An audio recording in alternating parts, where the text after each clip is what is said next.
gun rights groups start to speak out about federal gun arrests in Washington, D.C. Plus, the Third Circuit tees up a potential Supreme Court showdown on AR-15 bans. All this and more on the news update. No, the devil's got no hold on me. All right, ladies and gentlemen, welcome back to the news update. I'm contributing writer Jake Fogleman, joined as always by Reload founder Stephen Gutowski. The reload.com, of course, is where you can head on over today to sign up for our free weekly newsletter. It'll keep you up to date on all things happening in the world of gun politics and policy. To kick things off for us this week, to update us on some gun politics, we now have several of the most prominent gun rights groups in America starting to speak out and voice a little bit of displeasure over some of the tactics and some of the arrests that have been conducted in Washington, D.C. since President Trump has mobilized both the National Guard and several federal law enforcement agencies to conduct basic law enforcement operations there. Yes, it's been interesting to watch. Obviously, we reported last week on the ATF being involved in this DC takeover operation, where they have about 30 agents in the city doing something. No one could really say what their mission was when I was asking you about this last week, or what the constraints on their use were, anything like that, beyond just saying it's part of this takeover operation and the goal is to reduce the general crime rate in Washington, D.C. But we have seen them out doing neighborhood patrols, at least in one video, or we've seen them, in a couple places around the city. One video in particular, I think, has been troubling for gun rights activists. There's no big blow up that happens in the video, but there is at least one ATF agent with a pack of other federal agents led by a park police officer who does most of the talking in the video, but they go up to residents who are sitting outside their home and essentially tell them they're doing quality of life policing, and they are informing them not to drink or smoke outside in the interaction. But it is an ATF agent or a group of them going essentially door to door. Now they're not doing mass gun confiscation, which is the main concern that gun rights advocates have with ATF agents going door to door, so to speak. But it's certainly an image that a lot of people are unnerved by, and that is part of what we've seen with the backlash here from some of these gun rights groups. And all of the groups that spoke to us said they were concerned about some of these things, from the ATF deployments being a significant part of that, but then also what we've seen from the Trump administration during this federal infusion into the city is a lot of touting of gun arrests and gun seizures, some of which are also chafing these gun rights groups, because a number of them have been for standalone possession crimes. So in Washington, D.C., you need to register your firearms in order to legally possess them. Same for ammunition. You technically have to register ammunition, although not in the literal sense of trying to register each bullet. You have to have a gun that's capable of firing the ammunition in order to register it, in order to possess it. And then additionally, you need a concealed carry permit to carry legally in the city. And that permit is fairly onerous to get, probably among the most onerous in the country. I think a lot of the states that have adopted shall issue permitting processes after Bruin, or a lot of the ones that were forced to, use DC as a model, because their permitting process is quite strict. It requires 16 hours, I believe, of training, and including range training, and it costs money. And up till now, it's taken a long time to even get the appointments to drop off your application.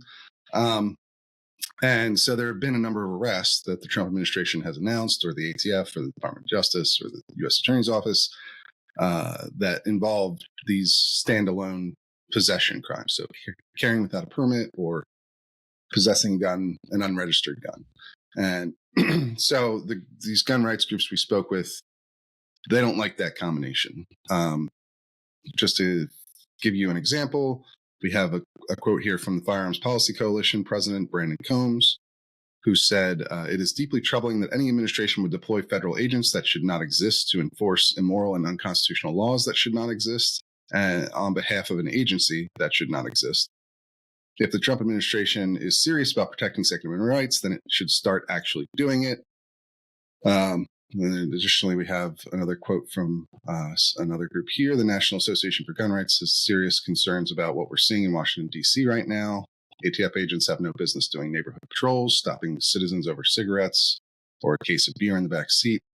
This is the same agency that gave us Ruby Ridge, Waco, and have fought against law-abiding gun owners every chance they have, and now they're taking the streets of our nation's capital like a domestic police force.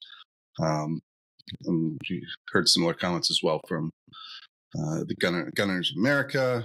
We had Luis Valdez, who's a former law enforcement officer and the head of GOA's Florida chapter, said, right now, in over half proactive patrols are good, but the danger here, especially with ATF, is the unlawful and unconstitutional actions that they're taking, like arresting people for simply carrying a firearm without a permit. Right now, in over half the country, that's not even a crime. You don't need a permit to carry a firearm. So the fact that they're still pressing that in our nation's capital is a disservice to the American public. These law enforcement resources should actually be tasked toward more serious matters at hand, like legitimate gang activity, drug distribution, violent crime, and carjacking, things of that sort. So that gives you a general idea of what these groups objected to, what they're upset about right now with this DC takeover. Yeah, we saw a little bit of a flavor of this right when this kicked off. I wrote a piece for members last weekend where we saw the first crop of arrests start to pop up, and you saw at least one that they touted the offense was carrying without a permit. And you saw some of these groups, at least on social media, start to voice their displeasure. And then, as you know, the Trump administration has only continued sort of touting every day what what their law enforcement officers have done. We got X number of more guns off the streets. We arrested X number of people for carrying without a permit or unregistered firearms. And so it is interesting. You're starting to see these gun groups get a little more vocal and a little more forceful in their denouncements of at least some of what these agencies are doing.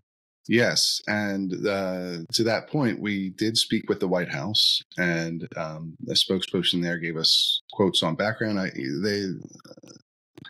Background means anonymous, essentially, like without identifying the spokesperson. And I asked the White House why they wouldn't, go on record with this stuff, with put a name to it. But essentially, they said it was White House policy right now because the operation in DC involves ongoing investigations. That is the reason they gave. And so I decided to publish the information they gave me anyway. I prefer it to be on record, but that was all they were willing to do. And still, they were standing by, the tactics they've used. Certainly, the White House told me they confiscated 86 illegal firearms since August 7th, which they pegged as the beginning of this operation. And they emphasized that, quote, legal guns from law-abiding citizens are not being seized as part of the operation because, it is illegal to possess an unregistered gun in D.C., even if that is the only crime. And same for carrying without a permit. These things are illegal in D.C. They're just, as we went over there from a number of these gun groups, not crimes that a lot of gun rights activists think should exist in the first place or should be strictly enforced the way that they're doing in DC at this point. And, I was trying to figure out as well how many of the standalone possession type crimes these gun arrests have been, right? Because they're not all these standalone possession crimes. Some of them are felon in possession, which is a possession crime, but it's related to somebody having a previous record of a criminal conviction, a serious criminal conviction, right? And some of them are related to drug trafficking, or the guns are stolen, or some things along those lines. It's not all these possession crimes that the gun rights activists are upset with. And so I was trying to understand, what the breakdown is, right? Like how many of these guns being seized are the for the kind of crimes that gun rights activists are upset about. And the White House wouldn't say how many, or couldn't say. They didn't give me the information on that front. They did give me a few examples of the kinds of arrests they're doing, and that included a situation where the White House said officers seized 2 firearms from over an outstanding warrant for assault with a deadly weapon. So that would be something that's probably not as upsetting to the gun rights groups, as GOA's Valdez says later on in our story. They're not necessarily worried about the arrests that are connected to other, especially violent crimes when it comes to these gun seizures. And then additionally, they confiscated a Glock 21 with what the White House called a high-capacity magazine from somebody carrying without a permit, but who was also charged with possession of a controlled substance, so they had drugs as well. Not clear how many, whether this was somebody with some weed or whether it was somebody who had, a dealer amount of cocaine or something like that. We don't have those details, but they do talk about this arrest where the person was carrying without a permit, but also drug possession. And then another example they gave was somebody arrested for an outstanding warrant for possession of firearm and theft as well. So, but the White House also gave several examples of exactly the kind of arrests that the gun rights advocates are upset with. That included an outstanding warrant for unregistered firearms, and also carrying a, quote, Smith & Wesson handgun with 10 rounds of ammunition without a license. So, Valdez, his reaction to that was, quote, simply stopping someone on the street, doing a Terry pat on them, seeing that they have a firearm and then arresting them, that's wrong. So that's where a lot of the, I think, criticism is coming from, is these particular arrests. Obviously there's concern over the ATF being involved, because a lot of these groups, especially that we're discussing here, dislike the ATF quite a lot. And so they're pretty critical of any use of the ATF, but perhaps especially of neighborhood patrolling like we're seeing the ATF doing at the moment, which is really not in its purview. We also had the Liberal Gun Club raise additional concerns over the National Guard's use in this situation. We had Lara Smith, who said that these liberal gun owners are actually, they agree that the ATF deployment is, quote, really problematic and makes no sense, according to Smith. But she said that they're a bit more concerned about how the National Guard is being used in this situation. She said, quote, there's no evidence that there's actually a crime surge necessitating the National Guard. That's wildly problematic. It feels like a test run of what are people going to let us do, not like a technical test run, but what can we get away with? So similar complaints, I think, to what we saw from Carl Casarda of In Range TV on the podcast last week, from more of a perspective on the civil libertarian or left side of the gun owning community. There seemed to be more concern over the military, what she calls the militarization of DC.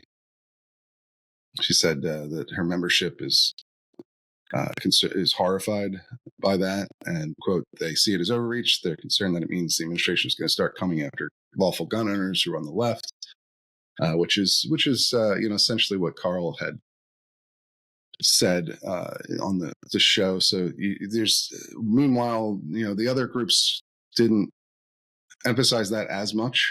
In fact, Valdez, who has a law enforcement background from GOA, was saying that he didn't see necessarily a difference between this deployment of the National Guard so far and other deployments elsewhere.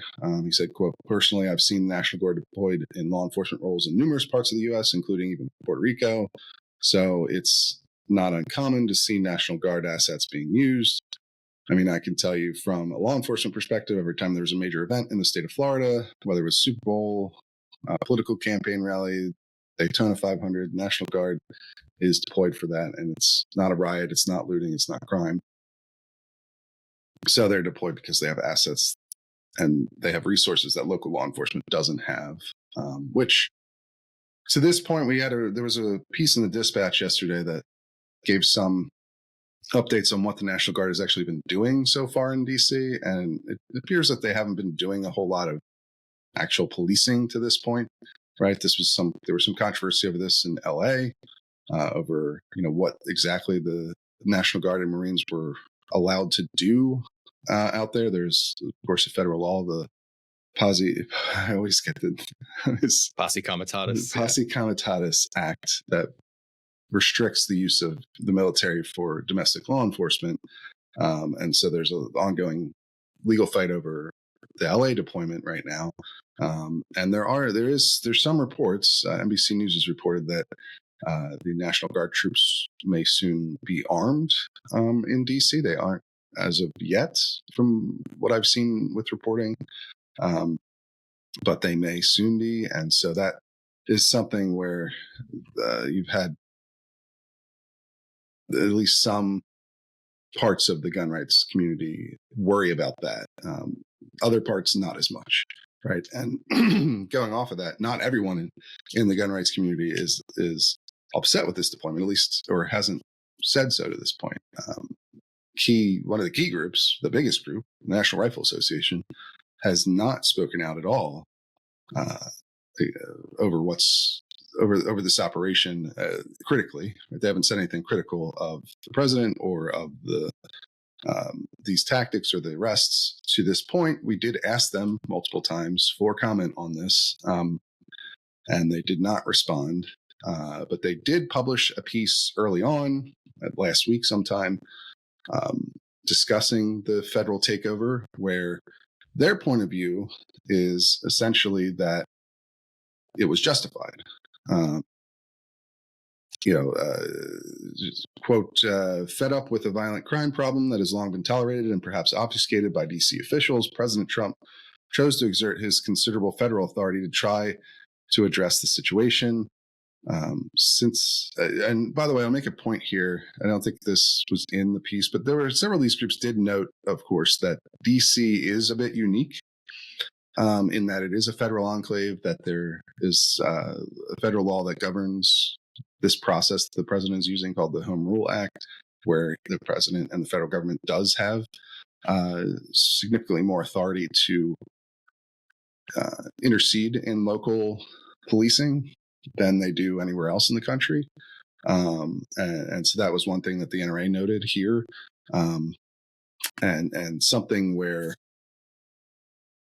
the president's suggestion that that they may do this in other cities across America, and Republican Congressman James Comer has also suggested the same thing of using the military more frequently in American cities if this program goes well, to his view. And that may be something that you see even more opposition to from the gun rights groups. But for now, the NRA did note that there's a special relationship here with the city that allows the president to do more, allows the federal government to take more actions. A lot of property in the city is federal property, and so things like deploying National Guard to protect federal buildings, something of that nature is easier to do in DC than it is elsewhere. But regardless, they also said, quote, since its existence, undermining Second Amendment rights has been a priority for the district's local government. What local DC government hasn't done is take violent crime and the prison criminals who commit it seriously. Quote, as NRA ILA has repeatedly pointed out, when it comes to DC's violent crime policy, there's plenty of low-hanging fruit to be picked. This is in part because violent crime is heavily concentrated among individuals who are already known to law enforcement. This means that vigorous prosecution of an exceedingly small subset of the population could substantially reduce violent crime without diminishing the rights of law-abiding citizens, which is something the NRA has pushed for a long time. Stricter enforcement of current gun laws, or further prosecution of violent crimes. But they didn't have anything to say on the ATF's deployment or these gun arrests. So I guess the bottom line there is just that not every gun rights group is speaking up on this, including the most prominent one out there, at least the largest by dues-paying membership scale. So just want to make that clear. Like, it's not full agreement on it. And among the people who spoke up, some of them had different concerns. Right. Pretty much all of them were concerned about the ATF's involvement and the arrests, but not everybody was as concerned about the National Guard's involvement or what that might mean down the line. So, a developing situation. We did that piece last week, so I wanted to see what the reaction was from gun rights groups. And honestly, I thought they were more forthcoming with criticism of the administration than I expected them to be, because up to this point, I think the gun rights groups have been pretty happy. Not that they think everything's been perfect, but they've been pretty happy with how the administration has operated on gun policy, at least. Yeah, definitely interesting to see them speak out forcefully. And like you said, it's a developing situation, and one we'll continue to follow as Trump's activity in D.C. continues. And it gets to your point on your piece last week that these sort of tactics, and especially these arrests, are threatening to diminish his support among a key voting bloc that has, to this point, been relatively pretty happy with what he's been doing. So that's the political risk involved in all this, I would say, for the president at least. Moving on to a little bit of court news. We had an interesting, a little bit kind of wonky in the weeds thing, but a big deal, I believe. News out of the Third Circuit dealing with sort of a consolidated group of gun rights challenges to New Jersey's so-called assault weapon ban and its ban on quote-unquote large capacity magazines. So there's a consolidated group of cases that were before the Third Circuit.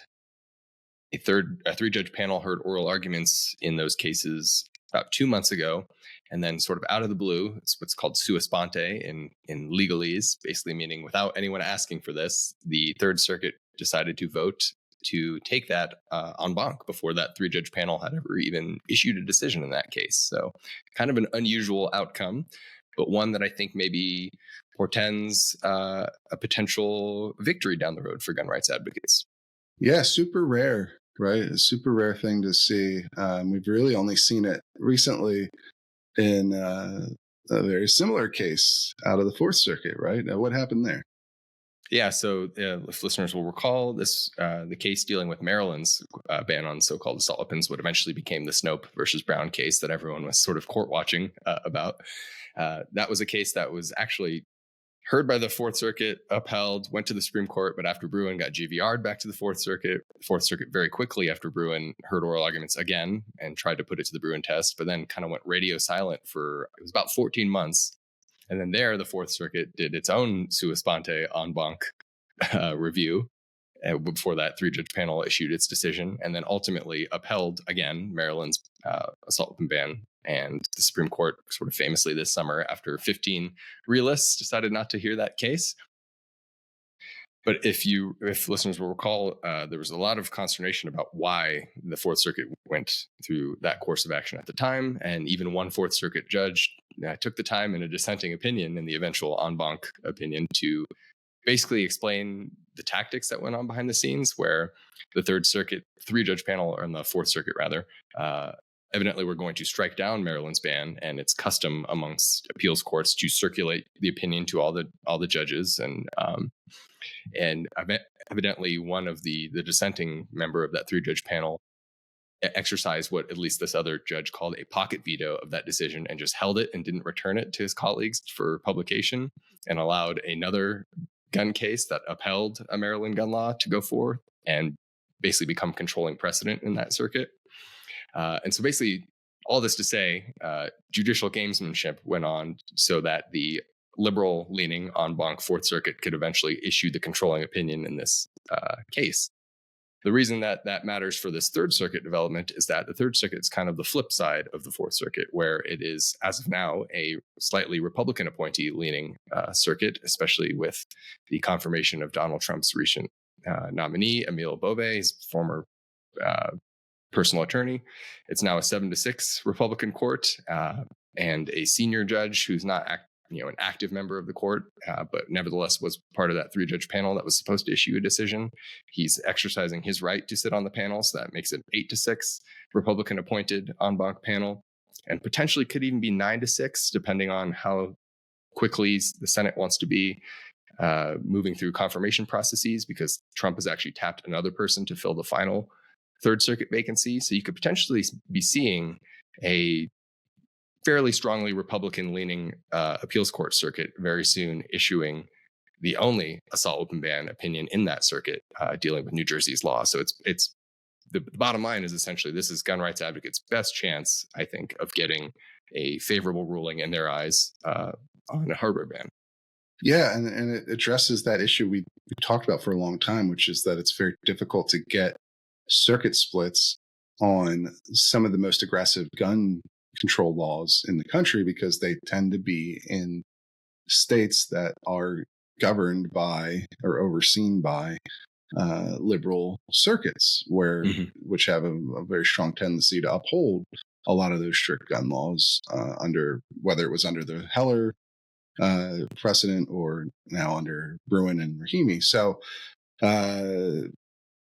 it's an interesting development to see this all happen, and I think it does potentially foretell that there may be a circuit split coming soon. And perhaps maybe Kavanaugh understood this was likely to happen when he decided to vote against taking up Snope. I don't, obviously it's hard to know for sure, but certainly one of the things he said in his statement, where he could have been the deciding vote, he could have been the fourth vote to take the case, but he wasn't. He said that, we'll take a case like this in a year or two. We need some more percolation. And well, if they end up with a circuit split at the conclusion of this Third Circuit case, that certainly gives them stronger incentive to take up the issue. So this may be the case that makes it to the Supreme Court on this question. There's no way to know for sure, but it also does combine both the assault weapons ban and magazine ban that New Jersey has into one case, right? So it's two of the major issues that have long been percolating in the courts, as Justice Thomas noted in his dissent, again, on the decision not to take up Snope. Yeah, but it could end up, like you said, being more of a decisive factor for those judges like Kavanaugh or Barrett or Roberts, who maybe weren't willing to jump in the fray, this summer, but when there's an active circuit split, maybe more willing to step in and say, okay, we have to address this question. So It's certainly worth watching for gun rights advocates, and we'll stay on top of it. It wasn't the only big court development this week, right? We got another major ruling that was first of its kind post Bruen, right? That you read up. What happened in New Mexico? That's right. Yeah. So a 3-judge panel on the 10th Circuit Court of Appeals issued a preliminary injunction against New Mexico's 7-day waiting period. And as you sort of mentioned there, this is a big deal because it's the first time that a federal appeals court has actually called a waiting period law into question since Bruen. We've seen district court judges do it. I believe Maine's their waiting period is still actively on hold because of a district court ruling out there.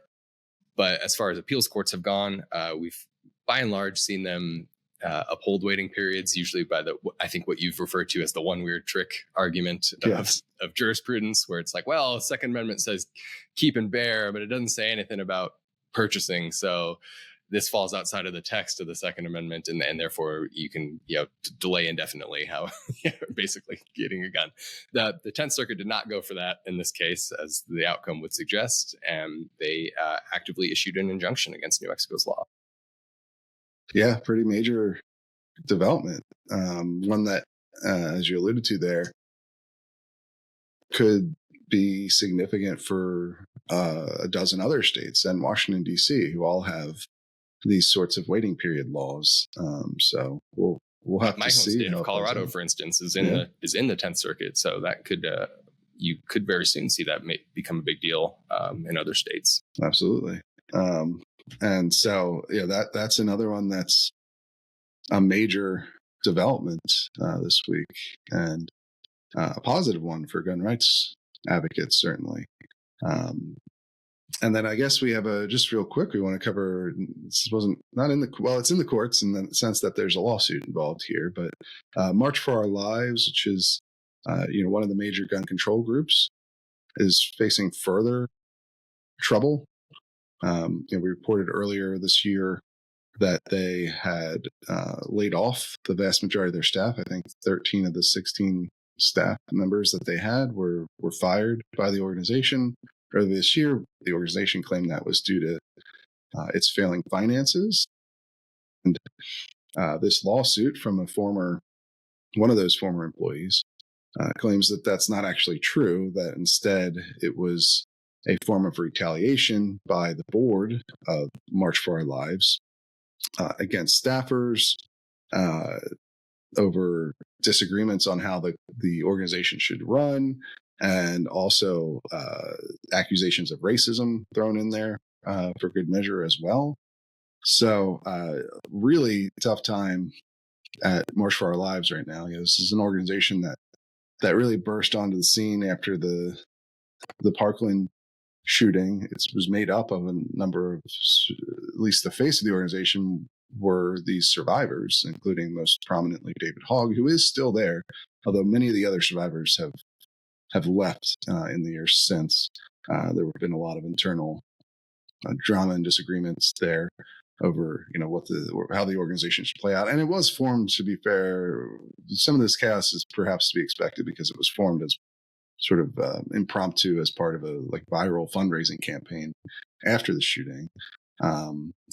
And the survivors were high schoolers at the time, so they did get an infusion of professional organizers to help them, but that's obviously a recipe for some level of dysfunction likely at some point. But the group was initially able to organize massive protests in Washington, D.C., which I actually covered at the time, that turned out hundreds of thousands of people, and including a bunch of other ones across the country. And they did have some political success early on, right? And especially in Florida, where the shooting happened. And they got a number of gun control laws put in place. I think actually in the links, we're going to talk about one of them. And so they're still dealing with the aftermath of those laws passing today. But they weren't able to get anything through Congress, despite some early supportive comments from President Trump on trying to install some gun restrictions at the federal level that never materialized in the wake of Parkland. But from there they kind of have struggled and have been on the decline ever since, where they've raised less and less money. Something fell in my apartment. I don't know what. I'll have to figure that out after.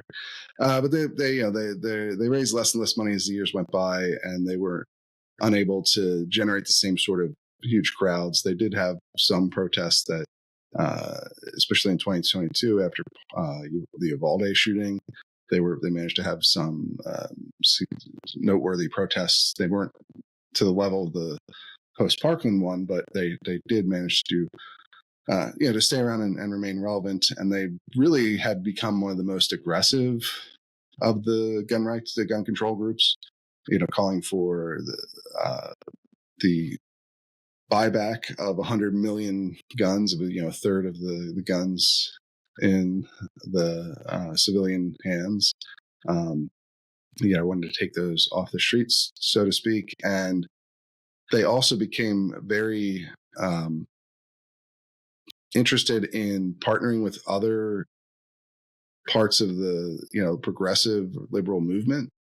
And so they spent a lot of time talking about things beyond gun control as well, like climate change or Gaza or race issues as well. So these were things that apparently, according to this lawsuit, and as well according to a consultant report that was done after an initial round of firings by the organization that was public, or at least that was reviewed and reported on by the Trace. A lot of that stuff became controversial within the organization. And, a lot of insiders there there was a lot of disagreement apparently over how the organization should operate and whether or not the things it was doing, including its extremely aggressive stand on guns and this sort of intersectionality approach where they talk about a lot of issues beyond guns, whether that was working or if it was turning off donors and allies, I guess. But the staffs, I guess, took a very different view of how things should be handled than the board did, and that's what the lawsuit is over. Is claiming that really these employees were fired because as a form of sort of retaliation and an attempt to gut the organization rather than a good faith effort to keep the organization from going bankrupt. It's just another negative development for one of the major gun control groups. Certainly. Getting into some of the newsletter links, sort of like you teased and talking about March for Our Lives here. The saga over Florida's law prohibiting folks under the age of 21, so 18 to 20-year-olds, from being able to purchase firearms, it's still causing a lot of controversy in the courts. The interesting thing this week is that the Florida Attorney General just filed a brief to the Supreme Court. The NRA is actively challenging Florida's law, and they lost at the 11th Circuit, and they sent that to the Supreme Court. Florida's Attorney General has now responded, and unlike in typical situations, is not choosing to defend Florida's law, and he actively wrote in his brief that he would like the court to, one, take up the case, even though he technically won at the 11th Circuit. He wants them to take up that case. He wants them to strike down the law, and he's also saying that his office will not be defending the law should the court take up that case. Yeah, he's been highly critical of the law. This Attorney General in Florida, who's a Republican, and this is one of those laws that was passed post Parkland. This age restriction, but it has become increasingly unpopular in certain parts of the Republican Party there. So the Attorney General, for one, as we've seen here, is not supportive of it and will not defend it. And so it's not clear how that's going to work out if it does make it to the Supreme Court, if they do take cert on this. I believe what usually happens is outside groups will come in to defend the law. Maybe one of the gun control groups will jump in to defend it at the high court. Yeah, it does speak to the politics, although, as we've seen, there's not enough backlash to this law at this point to have it repealed. I mean, Republicans control Florida. I think the governor is supportive. Ron DeSantis, I believe, is supportive of repealing this law, but there's not enough support yet in the legislature to do it. It's a bit of an oddity, right? It sort of speaks to the politicized nature of a lot of our attorney generals these days. Florida hasn't repealed this law, but the attorney general doesn't want to defend it personally, because of his politics, and so he's not going to. Not that that's, again, it's not far from the first attorney general to act in a sort of politicized way like that, but or the first to stop defending a law he doesn't agree with, right? But maybe happening more frequently than it used to. Although I don't have data on that, so I shouldn't necessarily make that claim. But either way, interesting to see how that has gone. He did he did say he was going to do this, that he's not going to defend the law. He doesn't like the law. It's not a reversal or anything of that nature. But certainly not how these things usually go. I say, definitely not the norm to see a state say, please strike down my law that we haven't repealed. Right. Yes. Well, I mean, if you think the law is unconstitutional, maybe try repealing it in Florida. I don't know. But, that's apparently not enough in the legislature agree with their attorney general on this point. And then the last link we want to touch on before we wrap up here is just a new ruling out of New York, where a federal judge, a district judge, ruled that New York's practice of denying most non-residents, they have weird narrow carve outs for if you have like a place of business in New York. But in general, they don't allow non-residents just traveling to New York to apply for concealed carry permits. And a federal judge, a Democratic appointee, no less, has said that that violates the Second Amendment. Yeah, this seems like the policy that's on its way out for sure. We saw the same thing happen in California just recently as well. And this actually is a pre-Bruin trend, because the reason that I have a DC concealed carry permit, going back to, I guess, our initial story here, is because there was a ruling, I believe the case was Wren v. DC, that struck down DC's similar ban on non-resident permits, applications for DC carry permits. So, I live in Virginia, so I'm not a DC resident, but I have a gun registered in DC and I have a concealed carry permit in DC. And so, which, by the way, I should note, part of our story from the beginning, the White House also defended its record by pointing to the fact that they applied pressure on the Metropolitan Police Department to speed up their concealed carry permitting process. And it does appear that that has happened. I went and looked at the application portal on the website for the MPD after they made that announcement. And the way it used to work is you'd have to wait. You go to make an appointment to drop off your concealed carry application, and they would say, "Oh, there aren't any appointments for 3 months." And so that actually directly impacted me personally, because it took me like 6 months to actually drop off my application, because it was a wild personal circumstance. But basically, I took the class, I scheduled the appointment 3 months after I was done the class. But then the day that I was supposed to turn in the application was the day that the guy murderer escaped from Chester County Prison, and I had to go up because he showed up out near my mom's farm. So I had to drop everything and go up there to try and, make sure he didn't come. He had stolen a gun by then. So it was if anyone remembers that whole saga, that actually prevented me from turning in my application on the day I was originally scheduled. And so I had to reschedule, and it was the same thing. I had to push it back. The next available appointment wasn't for 3 more months. And then once I had the permit in, they processed it pretty fast. I mean, I think the law is like 60 days. They have to process it 90 days, actually. But they didn't take the whole time, which they used to. From my understanding, early on, they used to make you wait every minute. So it would take, 6 months to finish the whole process. So the White House has pointed to that as something they've done that ought to make gun rights activists happy. Additionally, we saw the U.S. Attorney, the former Fox host Jeanine Pirro, has instructed prosecutors in her office not to seek charges for people who openly carry long guns. And I believe even for high capacity magazine infractions. Although the White House had in one of their examples emphasized that somebody was carrying a high capacity magazine. So a bit of a mixed message there. And you did have Valdez from GOA did say that was a positive move, those two policies, but he said also that it didn't make up for the other things that they were doing. But anyway, regardless, back to the